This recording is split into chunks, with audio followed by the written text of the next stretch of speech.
వేదికపై ఉన్న మా సహచర ఎమ్మెల్యేలకు నాయకులకు మీ అందరూ కూడా చేతులెత్తి నమస్కరిస్తూ ఈరోజు ఈ కార్యక్రమం యంగ్ ఇండియా స్కిల్ యూనివర్సిటీ శంకుస్థాపన ఇది మామూలు ప్రభుత్వ కార్యక్రమం కాదు. ఇది యువతకు బాటలు వేసే కార్యక్రమం అని చెప్పి ఎవరు ఆలోచించిన విధంగా లక్షలాది మంది యువతకు ఉద్యోగిగా కాకుండా ఉద్యోగాలు ఇచ్చే విధంగా నేర్పించే ఒక సెంటర్ ఈ ప్రాంతంలో శంకుస్థాపన చేసిన గౌరవ ముఖ్యమంత్రి గారు ముందుగా తెలంగాణ యువత తరఫున వారికి కృతజ్ఞత తెలియజేసుకుంటూ మనం అందరం కూడా ఈ ప్రాంత ఎంపీగా ఉన్నప్పుడు ఎంతో భయపడ్డాం.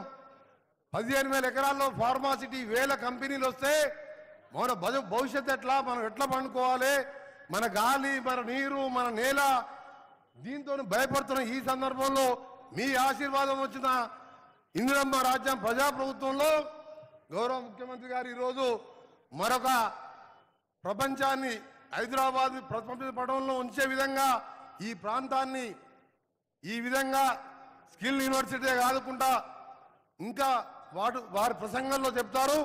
దీని ఒక మోడల్గా ఈ ప్రాంతాన్ని చేస్తున్నందుకు అందుగా వారి కృతజ్ఞత తెలియజేసుకుంటూ ఉద్యోగ యువకులందరికీ కూడా మీ అందరికీ కూడా మరొకసారి రిక్వెస్ట్ చేస్తున్నాను. ఈ ప్రభుత్వం మాటల ప్రభుత్వం కాదు. ప్రభుత్వ ఉద్యోగాలు ఇప్పటికే ముఖ్యమంత్రి గారి చొరవతో 40,000 ఉద్యోగాలు ఫిలప్ చేసుకుంటూ ఇంకా కూడా మీ అందరినీ కూడా ప్రభుత్వ ఉద్యోగులతో పాటు మీకు దారి చూపించే విధంగా ఈరోజు స్కిల్ యూనివర్సిటీ స్థాపించుతున్నాం.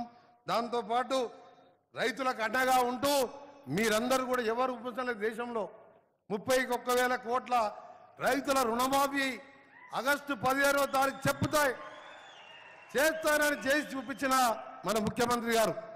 అందుకనే ఈరోజు నిజంగా ఎంత సంతోషం అంటే యువతకు అనిశ్చిత స్థితిలో ఎన్ని ఉద్యోగాలు ఇచ్చినా 2 లక్షలు ఉంటాయి. అవన్నీ కూడా ముఖ్యమంత్రి గారు జాబ్ క్యాలెండర్ ప్రకటించి నింపబోతున్నాం. మన ప్రభుత్వం వారి నాయకత్వంలో మంత్రులుగా మేమందరం పనిచేస్తూ తెలంగాణ వచ్చిందే నిధులు నియామకాలు నీళ్ల కోసం వచ్చిన ఈ తెలంగాణని ఇంకా 10-15 సంవత్సరాల పాటు మీ అందరికీ అండగా ఉండి పనిచేస్తామని తెలియజేసుకుంటూ మరొకసారి గౌరవ ముఖ్యమంత్రి గారికి నాకు చాలా సంతోషంగా ఉంది.